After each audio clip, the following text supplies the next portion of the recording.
যিকোনো মুহূৰ্তত দিব পাৰে হায়াৰ ছেকেণ্ডাৰী চূড়ান্ত পৰীক্ষাৰ ফলাফল যদি আকস্মিকভাৱে আৰু হঠাৎ এই ফলাফল ঘোষণা কৰে তেতিয়াহ'লে শিক্ষাৰ্থীসকলে কেনেকৈ একেবাৰে সহজ পদ্ধতিত আৰু সকলোতকৈ আগত এই ফলাফল চেক কৰিব পাৰিব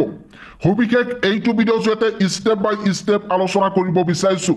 এই ভিডিঅ'টো চোৱাৰ পিছত শিক্ষাৰ্থীসকলে বেলেগ কোনো ধৰণৰ ভিডিঅ' চাব নালাগে এই ভিডিঅ'টো চোৱাৰ পিছত প্ৰতিগৰাকী ছাত্ৰ ছাত্ৰীয়ে নিজৰ ফলাফল নিজে চেক কৰিব পাৰিব ইয়াৰ কাৰণে এটা মোবাইল এপ ইনষ্টল কৰিব লাগিব প্ৰথমতে প্লে ষ্ট'ৰত ভিজিট কৰিব তাৰ পিছত ইয়াতে সাৰ্চ কৰিব উপলব্ধ সাৰ্চ কৰাৰ পিছত একেবাৰে ওপৰত এটা এপ দেখিবলৈ পাব এনেকৈ সন্মুখত এই এপটো আহি যাব প্ৰথমতে এই এপটো ইনষ্টল কৰিব মই ইতিমধ্যে এই এপটো ইনষ্টল কৰিছো ইনষ্টল কৰাৰ পিছত ওপেনত ক্লিক কৰি এইটো ওপেন কৰি ল'ব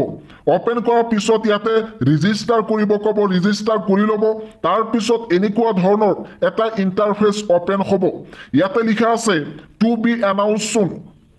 যেতিয়া এই হায়াৰ ছেকেণ্ডাৰী চূড়ান্ত পৰীক্ষাৰ ফলাফল প্ৰকাশ পাব তেতিয়া টু বি এনাউন্স সুন ইয়াৰ ঠাইত এটা লিংক দেখিবলৈ পাব সেই লিংকত সিম্পলি ক্লিক কৰিব ক্লিক কৰাৰ পিছত এনেকুৱা ধৰণৰ এটা ইন্টাৰফেস দেখিবলৈ পাব ইয়াতে ৰোল নাম্বাৰ আৰু ৰেজিষ্ট্ৰেচন নম্বৰটো এন্টাৰ কৰি ৰেজিষ্ট্ৰেচন ইয়াৰটো সিলেক্ট কৰিব তাৰ পিছত এই গো বুলি লিখা আছে ইয়াতে যদি ক্লিক কৰে তেতিয়াহ'লে হায়াৰ ছেকেণ্ডাৰী চূড়ান্ত পৰীক্ষাৰ ফলাফল দেখিব পাৰিব